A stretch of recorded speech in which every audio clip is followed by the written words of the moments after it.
After more than 60 years of service, the Indian Air Force is officially retiring its iconic MiG-21 fighter jets. Today, a ceremonial farewell will be held at the Air Force Station in Chandigarh, the very base where the first MiG-21 squadron was established. Marking this historic moment, Chief of the Air Staff, Air Chief Marshal Amar Preet Singh, will lead a flypast, fittingly flying the same aircraft that trained generations of Indian Air Force pilots, including himself. The Russian origin MiG-21 was inducted in the 1960s and went on to play a crucial role in multiple air operations over the decades. Its final sortie today symbolizes the end of an era in Indian military aviation. The MiG-21, the sentinel of our skies. For 60 years, it has guarded the nation, training our warriors, testing their courage, and triumphing in battle. A machine of steel, flown with unmatched spirit. The Chief of the Air Staff, joined by Squadron Leader Priya, honors this legacy with a commemorative sortie. Swift, fearless, enduring. Every mission, every landing. A chapter of courage written into history.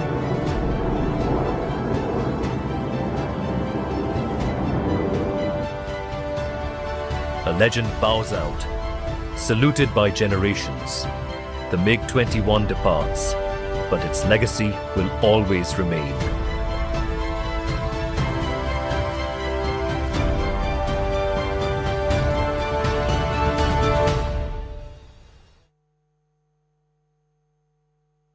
It's a red letter day for us. This follow-on order of 97 LCA Tejas Mark 1 Alpha. This is a follow-on order with the fighters and trainers. And the significant part is that there will be 70% indigenous content in this. Compared to the earlier one, the indigenous content is much more. So we will be integrating the indigenous radar, indigenous EW suite, and many other equipment. So this allows us to continue our supply chain. So we have already concluded the follow-on order of 113 engines with General Electric, and now we will be signing the contract with them. So this is a very good vote of confidence by the Government of India in the work HAL is doing and in the indigenous content that we are building and with the ecosystem that we are building and working. So it is an excellent example of how the government is walking the talk of Atmanirbharta and giving orders so that this will generate jobs downstream, not only in HAL but downstream in all our ecosystem.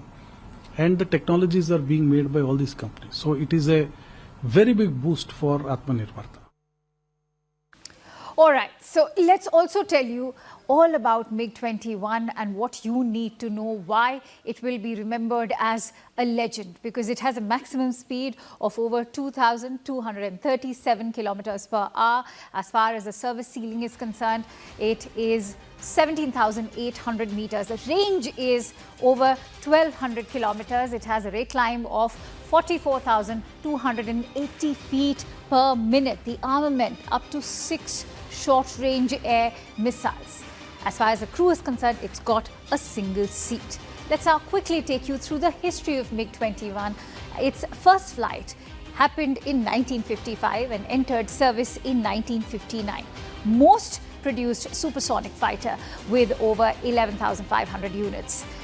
It also served in more than 50 nations, was involved, in fact, in Vietnam, Middle East conflict, became the backbone of the Indian Air Force and widely hailed as the workhorse of India's air defense. It played a crucial role in the wars of 1965, 1971, Kargil, Balakot, all of these airstrikes, including as recent as Operation Sindhu.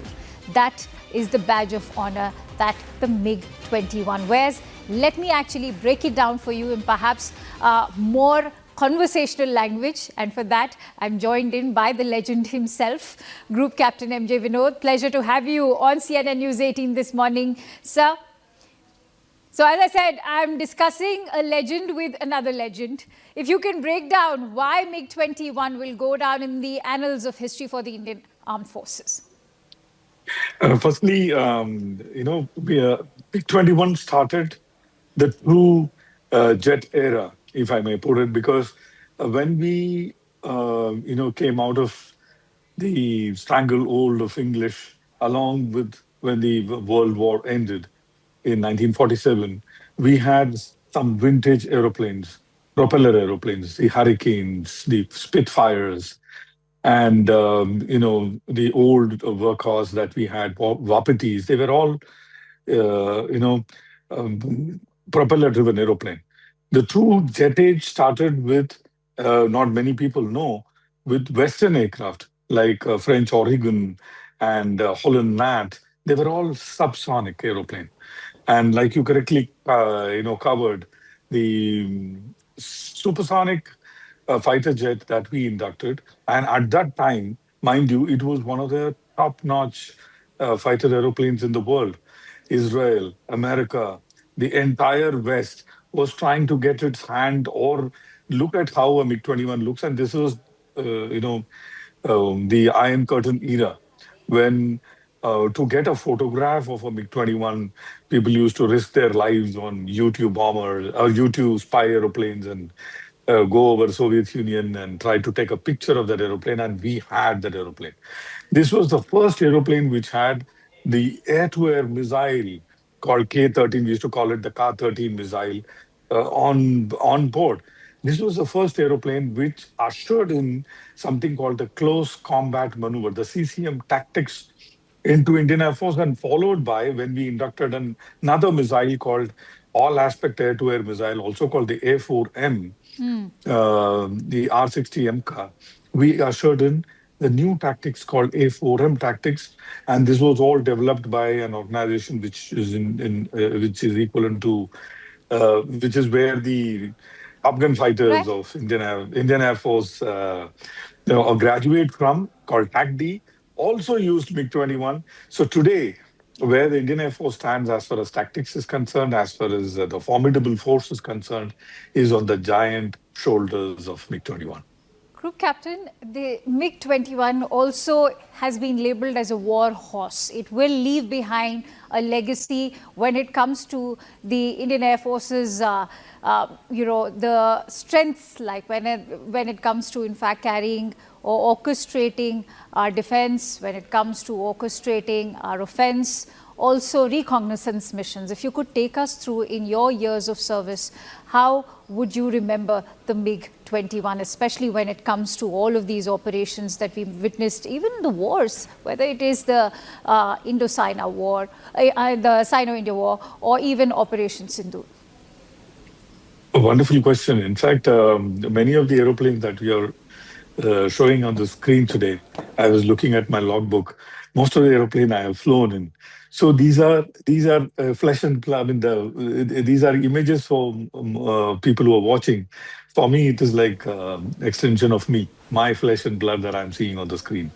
So that itself is a very nostalgic moment. Coming to your question, like I was saying, it ushered in new tactics to Indian Air Force on its shoulder, where Indian Air Force has grown from strength to strength.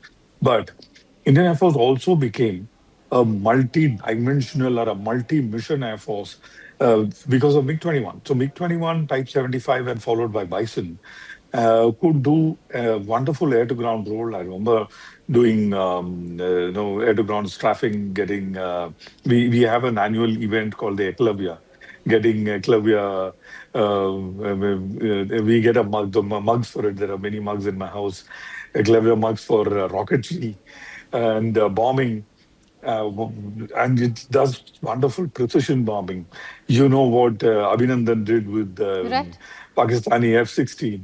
So MiG-21's, the legendary MiG-21's stories are umpteen and probably not enough for a couple of days to tell. I'm And sure I'm you sure will they agree that MiG-21 is a living testament of the partnership, the time-tested partnership between India and Russia, and that is something that is also reiterated by Prime Minister Modi himself as recently as yesterday, when he lauded Russia for the kind of partnership we share, was, I believe, at the International Trade Fair. But quickly, to come to the retirement now that India bids adieu to MiG-21, that's going to happen in Chandigarh. As you mentioned, the Bison, 6 Bison variants will be part of it. If you can take us through why the Bisons, A, B, why Chandigarh as the location? Yeah, so Chandigarh has been the home of MiG-21s for many decades. I remember 21 Squadron, which is now, I think, retired, was part of Chandigarh, and Chandigarh was a fighter come transport and a heavy lift helicopter base. So Chandigarh has been the kingpin of activities as far as supporting the entire North. Not many people know even today the C-5 Galaxies, C-130 Hercules, the Chinooks, the IL-76s, AN-32s, they all fly out of in the morning. It is flurry of activity in Chandigarh because those aeroplanes carry food and essential supplies to most of the air-maintained posts of North. So Chandigarh is like Mecca of sustenance of the troops for the entire northern and the Leh Ladakh region, even today. And MiG-21s were part of Chandigarh. Chandigarh was MiG-21's home for as long as 21 Squadron was there, and eventually, of course, it moved out and upgraded to Bison. So and easy accessibility for people who are in that part of the country or any part of the country to come to Chandigarh and witness this event. RM is, I think, must have landed by now. And it's easy for RM to come and go as well. So better connectivity, home of MiG-21. Absolutely. They have proven to be the backbone for the Indian Air Force, so much so that they were called, I believe in the early 2000s, the Indian Air Force was also called the MiG Squadron because of our dependency on the MiGs. But perhaps that is also a reminder of the aging fleet of these MiGs, which is why they are now being phased out. It's sad to also see how they were for a certain time period labeled as the flying coffin because of the air crashes that were taking place. But several defense experts, perhaps you could also weigh in on the fact that the entire MiG fleet has in fact served way beyond the span that it should have, and that this phasing out, should this have happened much earlier? How is India now going to take forward the legacy, or rather mark the beginning of Atmanirbharta? Good question. In fact, MiG-21 itself is a testimony for Atmanirbharta. Again, not many people know. Most of the big MiGs that is flying in India are produced in India, especially the BIS. BIS was in production till 1986, and HAL produced it in India. So these are made in India aeroplane, and they are not made in Russia aeroplane, which was carted and brought in here. So that itself should tell us how well ahead of times we were in terms of producing aeroplanes is concerned. Of course, there is no doubt Tejas delayed a lot, and because of Tejas's delay, MiG-21's phasing out could not be done earlier. Be that as it may, it served as long as it served with absolute flying colors. There is no doubt about it, even down to post Balakot. MiG-21's proved their mettle, and it is pilot's aeroplane. In a pilot who's completely skilled, this aeroplane does wonders.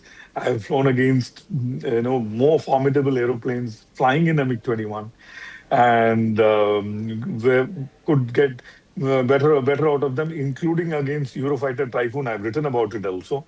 The Eurofighter Typhoon didn't know what hit him till the MiG-21. We went into a slow speed regime, and the Eurofighter Typhoon went like a rocket ahead of me, and we could shoot it down. It was a twin cockpit, and I had a Royal Air Force's commanding officer sitting with me. All right. And he saw it, and he said, Augustine, this aeroplane is too good. That I felt very good.